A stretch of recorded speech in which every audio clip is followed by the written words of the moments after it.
Muchos piensan que ver fantasmas es verdaderamente cosa de suerte. Otros piensan que es simplemente casualidad. Muchos en su vida nunca llegan a experimentar un evento paranormal y otros los experimentan a cada tanto. Pero hoy te haré una pregunta. ¿Crees verdaderamente en los fantasmas o los brujos? ¿Qué pensaría usted si el día de hoy le cuento 2 relatos precisamente de estos temas? ¿Los escucharía? En caso positivo, entonces prepara una buena taza de tu bebida favorita. No olvides los audífonos para una mejor experiencia. Busca un lugar cómodo y lejos de toda distracción, solo por un rato.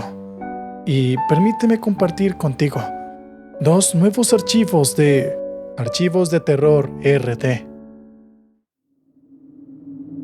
Muchos pueden pensar que la vida de un hombre mayor y ya retirado es algo aburrida, y en cierto modo tal vez tengan razón.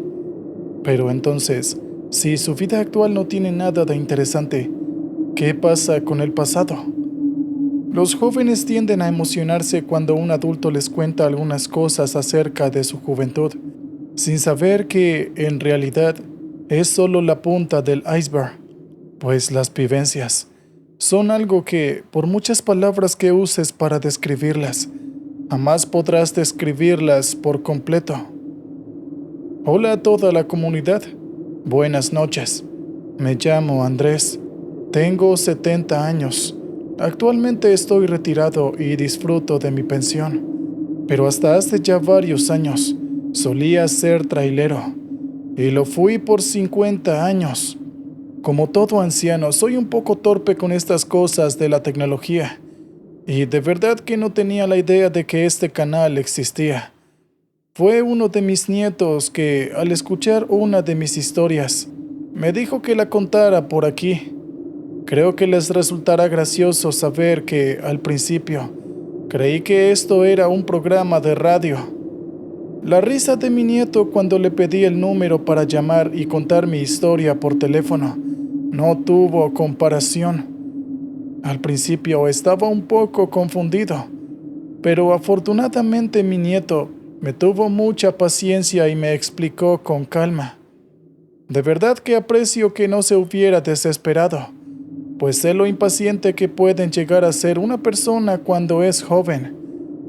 Sé tan poco del tema que literalmente mi nieto tuvo que explicarme incluso qué es el Internet. Es algo increíble cómo avanza la tecnología. Parece que fue ayer cuando comenzó todo el furor de la tecnología. Y hoy en día, en menos de un siglo, las cosas son ya demasiado sofisticadas. Bueno, suficiente de eso.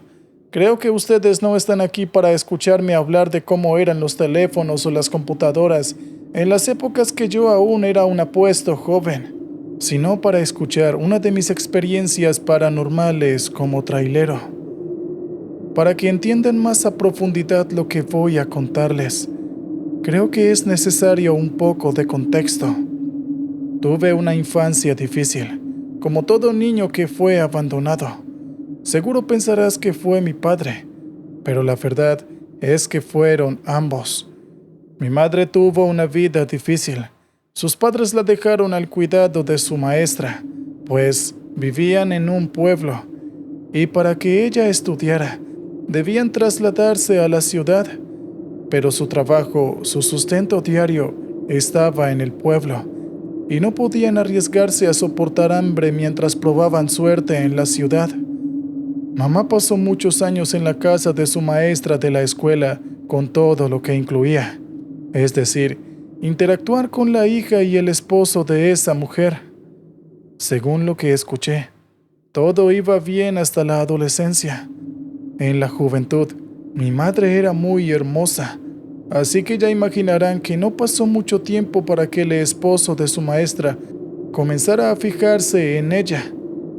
Según lo que pude investigar, al principio, solo eran coqueteos que, aunque a ella le parecían desagradables, no se pasaban de la línea. Y tampoco era como si pudiera decirle a su maestra, pues si lo hacía, era muy probable que no le creyera y la sacara a la calle. Sus padres, mis abuelos, tampoco eran una buena opción, ya que, además que por los años que pasaron separados, desarrollaron cierta antipatía hacia ella. Le habían dejado muy claro que, si la expulsaban de la casa de la maestra, ya no tendría un hogar al cual regresar. Fue así que un buen día, el esposo de la maestra finalmente decidió cruzar la línea, pero ella logró escapar antes de que algo grave pasara, y sin saber qué hacer, fue a la casa de una de sus amigas. Ni siquiera se le pasó por la mente acudir a sus padres, pues ya le habían advertido lo que pasaría. En la casa de su amiga no le fue mejor, y se la pasó así, huyendo de hogar en hogar, hasta que un buen día conoció a mi padre. Ella no estaba especialmente enamorada. Sin embargo, según lo que me cuentan, mi padre también era un hombre muy atractivo. Así que cuando él quiso que vivieran juntos, a ella no le desagradó la idea, pues además de lo apuesto que era mi padre, finalmente podría dejar de huir y tener algo de estabilidad. Todo iba bien, y así nacimos yo y mis dos hermanos. Pero esto no sería para siempre. Fue demasiado tarde, pero mi madre finalmente descubrió que mi padre, en realidad, era un mujeriego, así que tenía muchos hijos además de nosotros. Llena de odio, fue a la casa de mi tía, una de las hermanas de mi padre, y nos dejó ahí. Se suponía que era solamente una tarde, pero ella nunca volvió.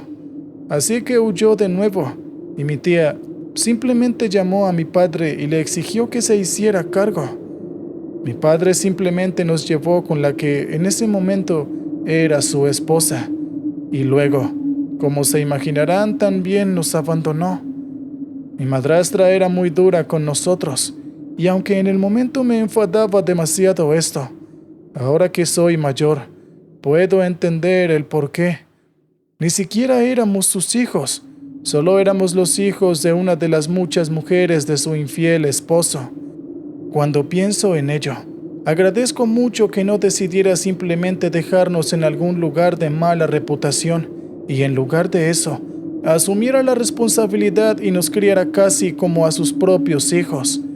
Bueno, creo que en realidad lo más acertado sería decir que ella nos cuidó. No iría tan lejos para decir que nos crió. A pesar de esto, la pasamos muy mal, pues ni mi madre, ni mi padre, ni mi madrastra eran ricos o acomodados. Ni siquiera sé en qué trabajaba mi padre, pero estoy seguro que su sueldo no era superior a 1 o 2 salarios mínimos. Apenas si sobrevivíamos debido a que mi madrastra era una mujer muy ingeniosa, y aunque no tenía un cargo fijo en alguna empresa ni devengaba un gran salario, siempre fue una emprendedora y usó su arte, la cocina, que era lo que mejor sabía hacer para sostener el hogar. Ella tenía un pequeño puesto de comida callejera y afortunadamente no le faltaban clientes. Sin embargo, esto no era todos los días, pues sus clientes eran personas que estaban, tal vez, en la misma situación que ella, o peor. El tiempo transcurrió y yo cumplí 12 años, pero este no fue exactamente un día feliz para mí. Recuerdo muy bien que ese día, mi madrastra me levantó temprano, me dio una canasta llena de la comida que ella vendía en su puesto y me dijo: «Ve y vende esto. Ya estás lo suficientemente grande como para trabajar. Así que, si no traes dinero a la casa, ni tú ni tus hermanos comerán». Ese día, tuve que tomar responsabilidad por mis 2 hermanos menores y tuve que trabajar para que ellos pudieran estudiar. Hasta los 18, me la pasé vendiendo la comida de mi madrastra. Debía llevar una pesada canasta por varios barrios de la ciudad, y todo esto debía hacerlo caminando, pues no teníamos dinero para comprar una bicicleta. Y cuando logré cumplir la mayoría de edad, conseguí trabajo en una empresa cargando y descargando camiones. Así comenzó todo, y allí me hice amigo de todos los camioneros y posteriormente del jefe. Les conté mi historia y decidieron ayudarme. Me enseñaron a conducir un camión e incluso pagaron por mi licencia. Luego de esto, finalmente, a los 20 años, pude convertirme en un trailero. La insistencia de mis amigos para que yo me dedicara a esto es porque podría ganar muy buen dinero y finalmente podría incluso pagar la universidad de mis hermanos, lo cual hasta el momento era un dolor de cabeza para mí, pues ya ocupaba todo mi dinero en que pudieran tener al menos la secundaria. Cuando me convertí en trailero, las cosas en mi vida mejoraron significativamente e incluso me enamoré. Sin embargo, esperé hasta que mis 2 hermanas se graduaran de la universidad y pudieran valerse por sí mismos para finalmente casarme. Cuando tuve mi primer hijo, ellos ya eran todos unos profesionales y yo me sentía muy orgulloso en ver la clase de hombres en que se habían convertido. Por parte de ellos, decir que me veían como su figura paterna era poco, y ambos adoraban a mi esposa como si fuera su propia madre. Supongo que por eso tuvieron aquel gesto con nosotros. Un día, uno de ellos escuchó a uno de sus amigos hablar sobre cómo sostendría a sus padres económicamente para que pudieran jubilarse. Ese mismo día, mis 2 hermanos hablaron y quisieron hacer eso por mí y mi esposa. Honestamente, estaba conmovido, pero no podría soportar convertirme en un ancla para ellos. Ambos eran excelentes profesionales, y uno de ellos ya estaba próximo a casarse. No podría dormir con el hecho de que, aun siendo perfectamente capaz de trabajar y valerme por mí mismo, me conformara con recibir el dinero de mis hermanos menores y convertirme en un número rojo en sus finanzas. Les dije todo esto, y afortunadamente lo entendieron, pero aún así, hablaron sobre lo mucho que querían retribuirme todo lo que hice por ellos, así que permití que me dieran una pequeña cantidad de dinero que hasta ahora, con 70 años de edad, sigo recibiendo. A pesar de todo, ambos expresaron muy claramente que en cualquier momento que quisiera retirarme y descansar, estarían totalmente dispuestos a darme todo lo que necesitara. Y para serles honesto, era muy tentador, demasiado.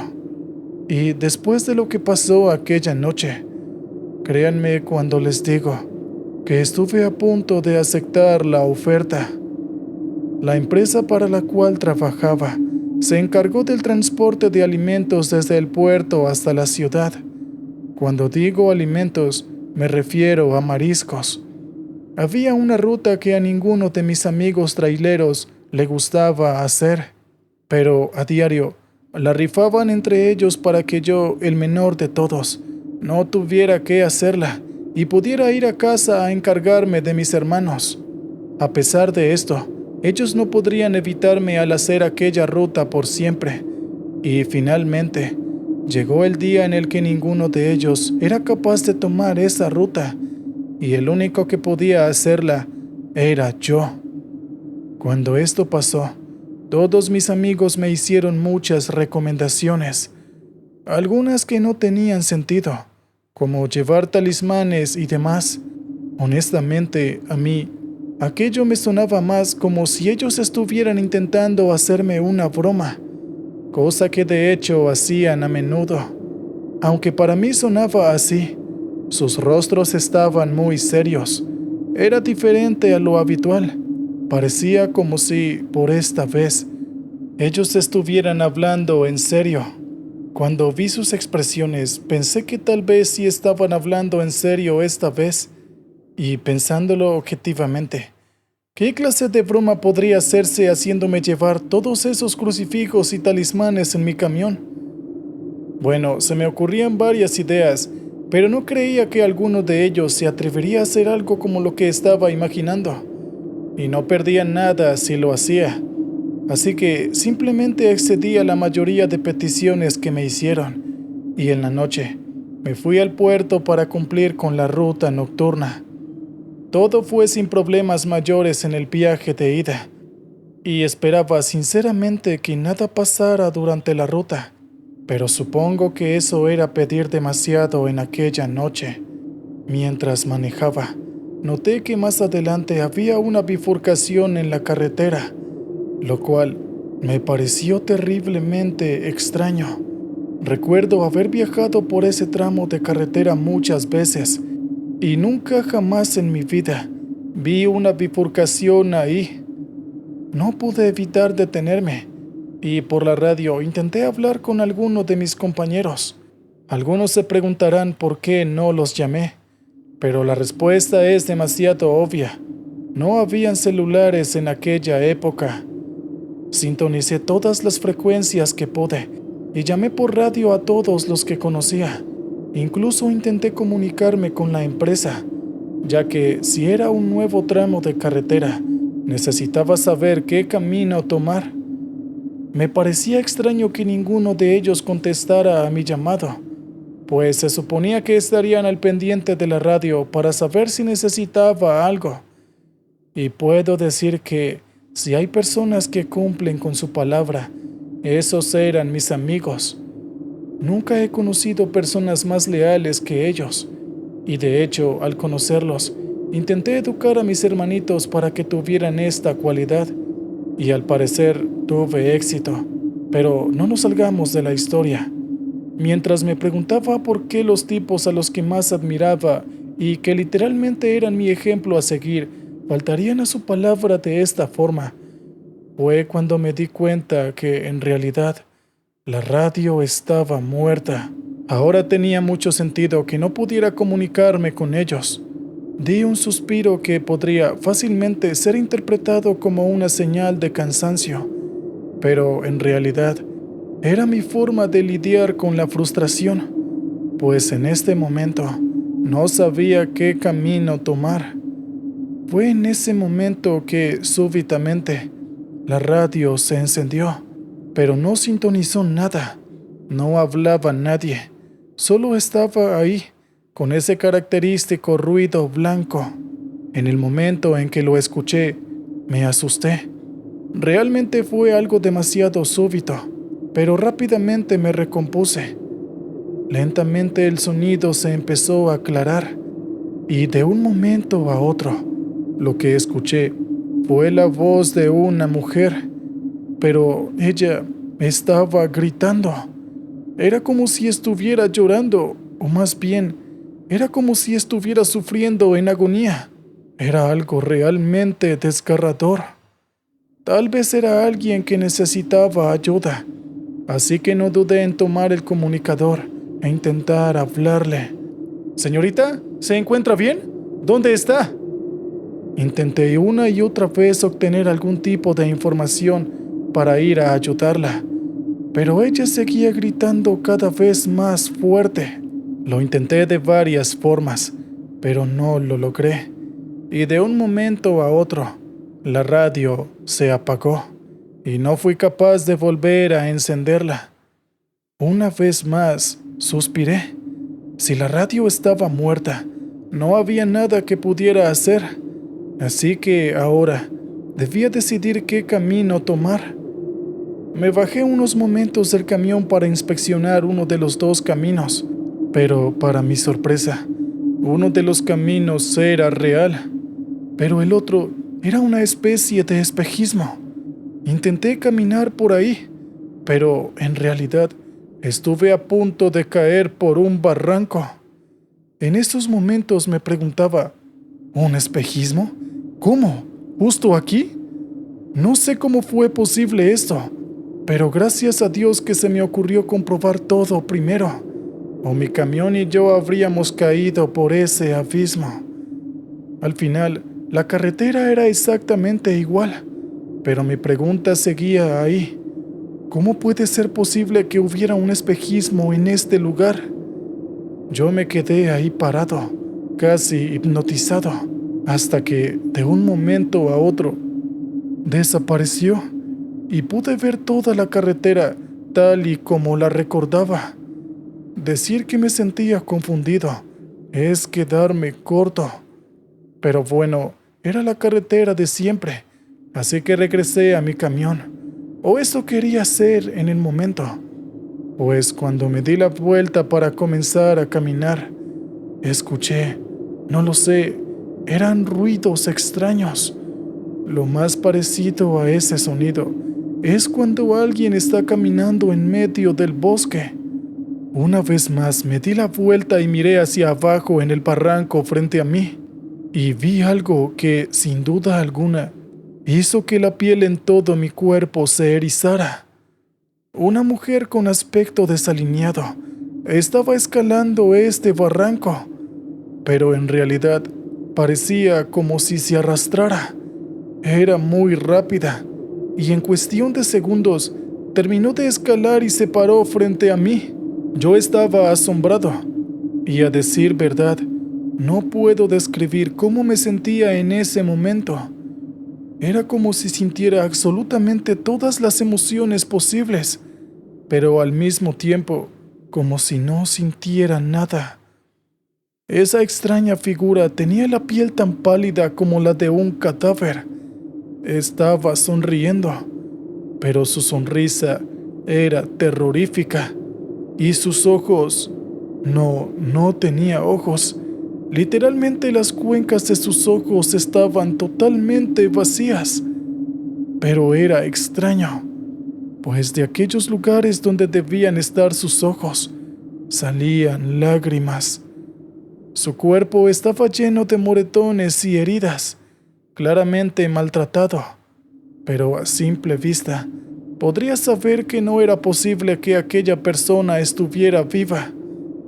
Yo no sabía qué sentir al respecto, e imagino que se preguntarán por qué, pues ante semejante aparición, cualquiera estaría mojando sus pantalones.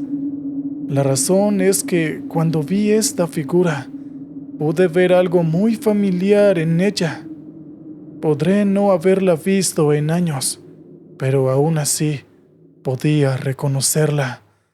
No había duda. La figura que estaba frente a mí, era mi madre. Eso fue demasiado impactante para mí. Quería llorar, créanme, pero también quería gritarle y escupir todo el odio que pudiera. Sin embargo, ahí estaba yo, de pie, sin hacer nada. Me sentía como un niño chiquito de nuevo. No sé cómo ella terminó así. De verdad no tengo ni idea. Una vez intenté buscarla, pero me enteré que había desaparecido. Y eso fue lo último que supe de ella. Quería que ella me hablara, que me dijera algo. Incluso en algún momento reuní el valor para preguntarle por qué nos había abandonado. Pero su respuesta fue un grito, exactamente igual a los que escuché por la radio hace unos minutos. Luego de ello, ella simplemente dio la vuelta y saltó al precipicio. Y créanme cuando les digo que nunca jamás en mi vida la volví a ver. Yo estaba destrozado. Me di la media vuelta e intenté regresar a mi camión, pero me quedé ahí. No pude avanzar. Mi estado anímico en ese momento no era el mejor, y no era buena idea que yo manejara. De inmediato, uno de mis amigos me contactó por la radio, la cual convenientemente volvió a funcionar en ese momento.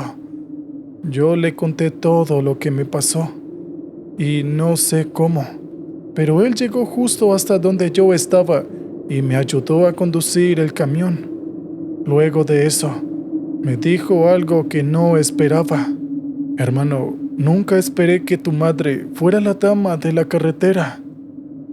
Había escuchado en esos tiempos a algunos de los camioneros hablar de una aparición que había visto recientemente, y así la llamaban, la dama de la carretera.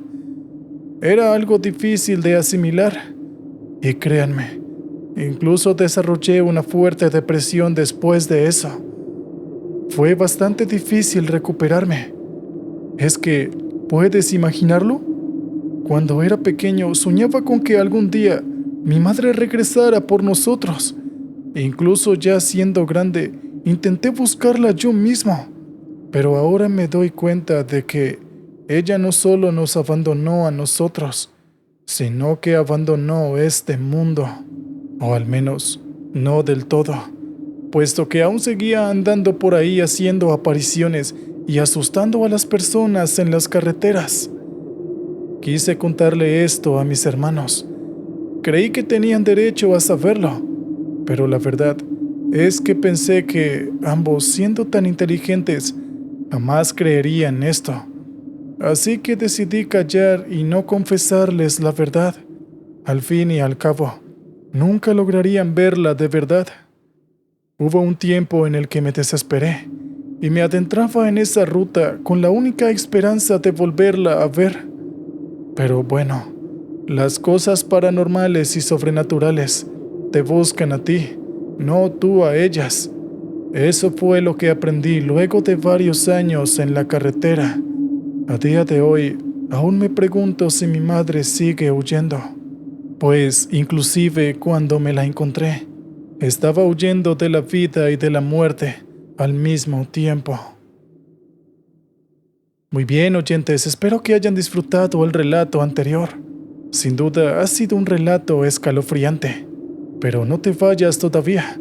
Aún queda un siguiente relato por contar en esta noche. Las películas presentan una visión muy romantizada de lo que son la guerra y la vida de un soldado. No es mi intención decirles a los que están aquí escuchándome que no se unan al ejército, pero si vas a hacerlo como resultado de ver alguna película sobre guerra o de jugar algún videojuego, déjame decirte que vas a mojar tu pantalón en la primera misión. A menudo los soldados peleamos y nos enfrentamos a situaciones que los civiles normales no pueden ni imaginar. Pero incluso para nosotros, hay casos extraordinarios en los que pasan cosas que jamás creeríamos posibles, y más a una unidad como la nuestra que está constantemente en la selva. Me llamo Robinson. Soy soldado del Ejército Nacional de... estuve a punto de decirlo. Lo siento, pero no puedo revelar mucha información. Inclusive decir el país al que pertenezco podría acarrear fuertes consecuencias. Así que, por mi seguridad y la suya, es mejor evitar ese tipo de información. Espero lo entiendan. Tal vez no haya problemas si revelo algunas cosas, pero también podría revelar información sensible. Y con la historia que tengo para compartir, es muy probable que sea enviado a una corte marcial si doy muchos detalles. Retomemos de nuevo. Me llamo Robinson, y por si se lo preguntan, ese es mi nombre real. Puedo decir mi nombre real ya que es muy común dentro del ejército. He conocido a más de 30 personas que tienen el mismo nombre que yo. Tengo 30 años y he servido a mi patria desde que tenía 20. Es decir, llevo 10 años de servicio activo en el Ejército Nacional. Me uní al ejército después de prestar el servicio militar obligatorio en mi país. Nunca fui especialmente bueno en la escuela, solo en los deportes y la actividad física. Pero a pesar de lo que algunos pueden estar pensando, no era ese el tipo de persona que tiene músculos por cerebro. A pesar de mi buen físico, nunca estuve especialmente interesado en convertirme en deportista. Y a decir verdad, nunca tuve un sueño en específico. Yo pensaba que simplemente iba a terminar la secundaria y pasaría a conseguir un empleo de inmediato, pues aplicar a la universidad era una pérdida de tiempo con mis notas. Además, los resultados de mis exámenes tampoco eran algo de lo que uno pueda sentirse orgulloso. Además de esto, pensaba que si la pasaba tan mal intentando simplemente estar al día con las cosas de la escuela secundaria, la universidad me iba a masticar y a escupir en menos de lo que canta un gallo. En mi país, al término de la escuela secundaria, todos los hombres deben presentarse a algún batallón del ejército para comenzar oficialmente con el servicio militar obligatorio. Honestamente, al inicio, no quería hacerlo, pues había escuchado muchas historias acerca del ejército y tenía un cierto nivel de resistencia a la idea de unirme a las filas. Pasaron 3 meses de entrenamiento y entonces todo se volvió un tanto serio. Mis compañeros y yo tuvimos que jurar lealtad a la bandera de nuestro país frente a varios militares de rango alto. Para ese momento, no niego que me sentía tan emocionado como nervioso, pero aún así, la ceremonia fue sin problemas, y de ahí en adelante, pude cumplir de forma satisfactoria con cada uno de los retos y pruebas que tuve frente a mí. Después de un difícil pero emocionante año, pude descubrir que mi vocación estaba en el ejército. Así que, cuando tuve la opción de convertirme en soldado profesional, no lo dudé y acepté de inmediato. Nunca en mi vida había hecho algo que me gustara tanto como estar en el ejército, e incluso me parecía extraño lo mucho que estaba dedicado a esto. Cuando me convertí en profesional, estuve sirviendo en varios lugares hasta que, hace 2 años, fui asignado a mi posición actual, la cual tampoco puedo revelar. En mi país hay algunos pueblos que no figuran dentro de los mapas y que ni siquiera tienen nombre. A pesar que dije pueblos, lo más acertado es llamarlos aldeas, y normalmente están situadas en lo profundo de la selva. Estas aldeas generalmente están en peligro debido a los grupos armados al margen de la ley.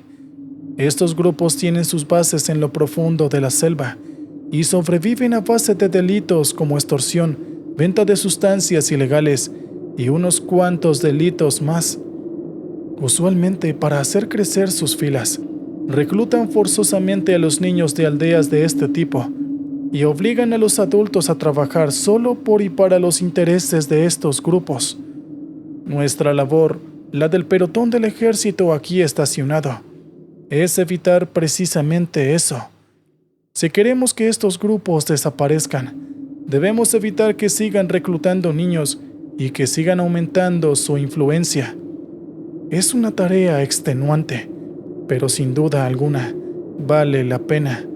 Así los niños pueden seguir siendo niños y los padres pueden dedicarse a cuidarlos. He hecho todo lo posible por ser un buen soldado, pero lo difícil de este trabajo es que no puedes ayudar a todos. Te llaman héroe, pero en realidad es muy limitado lo que puedes hacer. Fue aquel día cuando me di cuenta de ello, pues, aunque logré salvar a toda la aldea, ese hombre fue el único al que no pude salvar. Recuerdo muy bien que era de noche, casi las 11, y a la caseta donde descansábamos quienes no teníamos guardia nocturna estaba llena de agua debido a las goteras. Una de las habitantes de la aldea abrió la puerta violentamente y comenzó a gritar, totalmente desesperada. Nos dijo que uno de nuestros compañeros que estaba haciendo guardia nocturna desapareció. Podría haber sido un enemigo, así que sin dudarlo, todos estuvimos listos en menos de 5 minutos y fuimos a investigar. Normalmente el trabajo de investigación estaría a cargo de la policía, pero a decir verdad, nosotros éramos lo único que estas personas tenían. Lentamente, tuvimos que adentrarnos en el oscuro bosque, pero no podíamos dejar al pueblo sin vigilancia. Así que algunos de nosotros se quedaron, mientras el resto nos fuimos para buscar a nuestro compañero. A alguno de nosotros nos desesperó el hecho de no poder contactarlo siquiera, pero seguimos todos los rastros que dejó nuestra colega hasta que, finalmente, en medio del bosque, lo encontramos atado en una mesa de piedra. Quisimos ayudarlo, pero ya era demasiado tarde. Estaba pálido, frío y no respiraba. Todos expresamos nuestra frustración de alguna forma, claro, sin hacer mucho ruido, ya que podríamos revelarles nuestra posición. De inmediato, lentamente lo desatamos, lo bajamos de aquella mesa y nos lo llevamos de nuevo a la aldea. O eso queríamos hacer, pues frente a nosotros apareció una persona con túnica morada y tatuajes en el rostro. Sin dudarlo ni un segundo, le apunté con el fusil y le grité una y otra vez que se identificara o abriría fuego. Pero esa persona, si es que podemos llamarla así, simplemente se quedó ahí parada mirándome y con una desagradable sonrisa en su rostro. Esta persona no decía una palabra y yo me estaba comenzando a desesperar, así que inicié una cuenta regresiva para que hablara, o yo dispararía mi fusil. Efectivamente, la cuenta llegó a 0 y esta persona no habló. No tuve reparos en mostrarle la consideración que tengo a un enemigo, y el ruido de mi fusil solo se detuvo cuando esta persona sospechosa cayó al suelo. Lentamente me acerqué para confirmar su estado, y no sentí su pulso. Acto seguido, le hice una señal a mis compañeros para que siguiéramos adelante. No sé cuánto logramos avanzar. De verdad que no tengo ni idea. Pero de repente, otra vez apareció el mismo tipo. ¿Qué acaso no le había disparado ya? ¿Qué demonios hacía ahí? Yo había sentido claramente que no tenía pulso, y sin embargo, ahí estaba frente a mí. Antes de que yo pudiera decir cualquier cosa, esta persona abrió su boca y comenzó a emitir sonidos, pero a decir verdad, no tengo idea de lo que decía. En cierto momento pareció como si cantara, pero no reconocía en absoluto la melodía, y aún menos lo que se supone que era la letra. Repentinamente escuchamos que, a nuestro alrededor, más voces estaban haciendo el mismo canto que aquel hombre que teníamos frente a nosotros. Con nuestras linternas iluminamos nuestros alrededores y pudimos darnos cuenta que eran al menos 30 personas repitiendo aquel cántico extraño y que ya estábamos rodeados. Pero lo más perturbador era que todos tenían exactamente el mismo aspecto que el primer hombre que nos habíamos cruzado antes. ¿Era siquiera posible aquello? Y además, ¿qué íbamos a hacer? Nosotros éramos 8 y ellos más de 20.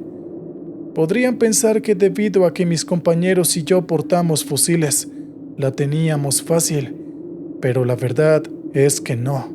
¿Y esto por qué? Pues resulta que cuando se quitaron las túnicas, los cuerpos de estas personas estaban formadas por distintas partes de animales. Uno de ellos, inclusive, le creció una trompa de elefante. Mis compañeros gritaron aterrados diciendo: ¿Qué demonios es eso? Todos nos asustamos de inmediato, pero logramos mantener el control gracias a nuestro entrenamiento. No tenía idea de cómo íbamos a salir de ahí, pero estaba seguro que esto no lo íbamos a lograr hablando, haciendo las paces y tomando una tacita de té con estas personas. La mayoría de ellos, si no es que todos, cuando abrían su boca en lo que supongo yo que era un intento por decir algo, lo único que lograban era hacer ruidos de animales. Al parecer, ellos tampoco esperaban volverse nuestros amigos, pues empezaron a abalanzarse sobre nosotros. El primero en hacerlo tenía la melena de un león, los ojos de un águila, los brazos de un tigre y el pecho y el torso de un gorila. No estaba dispuesto a averiguar lo que esa cosa podía hacer, así que de inmediato disparé. Y fue ahí cuando todo se volvió una lucha por la supervivencia. Les grité de inmediato a mis compañeros que todo lo que no fuera nosotros era el enemigo, y ellos, con la mente fija en sobrevivir, no refutaron mis palabras. Imagino que la actitud agresiva que estaban teniendo esas cosas era porque hace unos pocos momentos le había disparado a uno de los suyos. Estaba casi seguro de eso, pero aún así no estaba dispuesto a dejarlos hacer lo que querían y terminar igual que el compañero al que tuvimos que venir a buscar. No sé cómo, pero después de un largo rato, logramos sobrevivir. Pero créanme cuando les digo que no terminamos ilesos. De hecho, estuvimos peligrosamente cerca de no lograrlo. No solamente una vez, sino varias veces. No logramos dar de baja a todas las extrañas criaturas en el bosque, pero logramos abrirnos paso para poder huir. Pero como lo esperábamos, debido a las partes de animales que tenían estas personas, si es que se pueden llamar así, eran exageradamente rápidas y fuertes, y era extenuantemente difícil cualquier acción sin estar pendiente de los alrededores. Las únicas dos opciones que habían era pelear o huir, y ambas eran extremadamente complicadas. Milagrosamente logramos regresar a la aldea para reagruparnos con el resto del pelotón, y logramos, por los pelos, repeler el ataque de estas criaturas. Cuando terminó todo esto, ya eran casi las 5 de la mañana. Y créanme cuando les digo que no había nadie en esa aldea a quien no le estuvieran temblando las piernas. Los ancianos no sabían lo que eran esas cosas, pero había una persona que sí, el chamán del pueblo. Cuando entramos a su choza, nos pidió que lleváramos el cuerpo de nuestro amigo, a quien habíamos encontrado en el bosque. Honestamente no queríamos hacerlo, pero de verdad que la situación era demasiado extraña. Y si esto podía ayudarnos a saber lo que estaba pasando, no nos quedaba más remedio que hacerlo.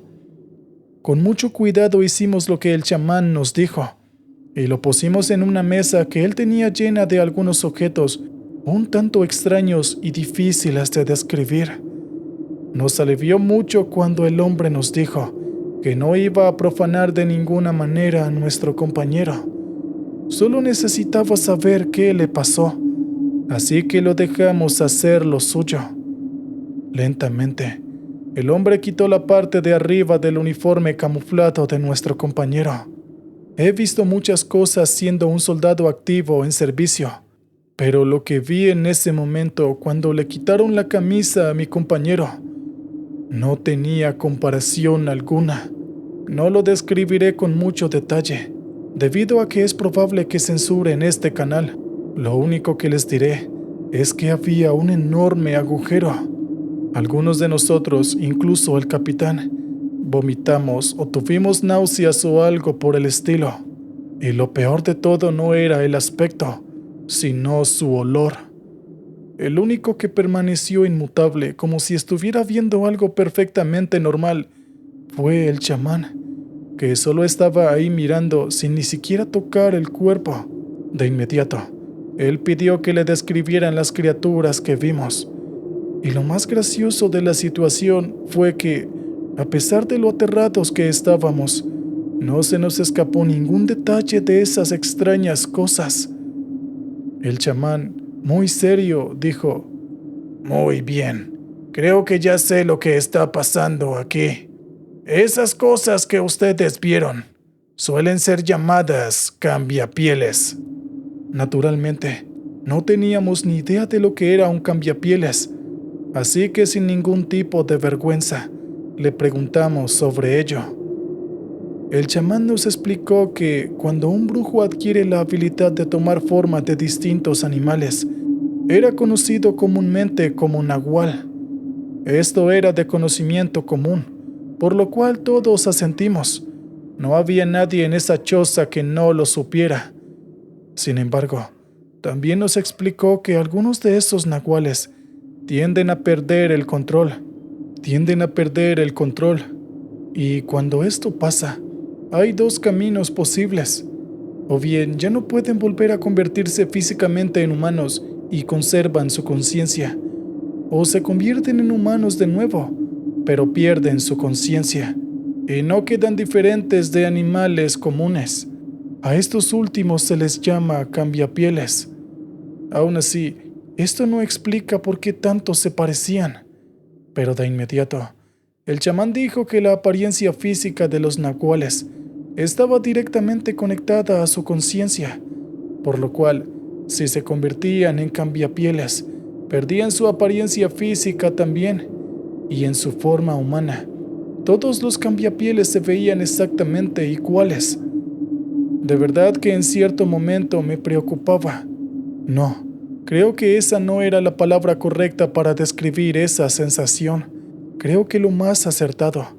Es decir, que me sentía intimidado por esas cosas, esos tales cambiapieles.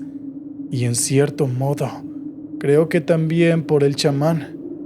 Sin embargo, lo más preocupante vino después de esta breve explicación, pues el chamán nos dijo que los cambiapieles son muy territoriales y literalmente su peor enemigo es otro cambiapieles. En ese caso, ¿cómo era que habían tantos juntos? El chamán lo dejó demasiado claro. Hay brujos capaces de controlar a los cambiapieles y generalmente eran los nahuales quienes habían perdido el control, siendo incapaces de regresar a su forma humana, pero seguían controlando su conciencia. Eso quería decir que había algo ahí afuera que quería acabar con nosotros.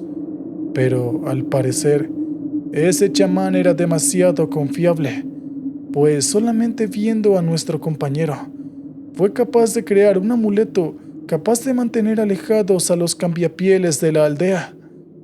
Después de aquello, el tiempo que pasamos en aquella aldea fue simplemente estresante. Estábamos más alerta y, a decir verdad, ya nos daba miedo hasta abandonar la aldea.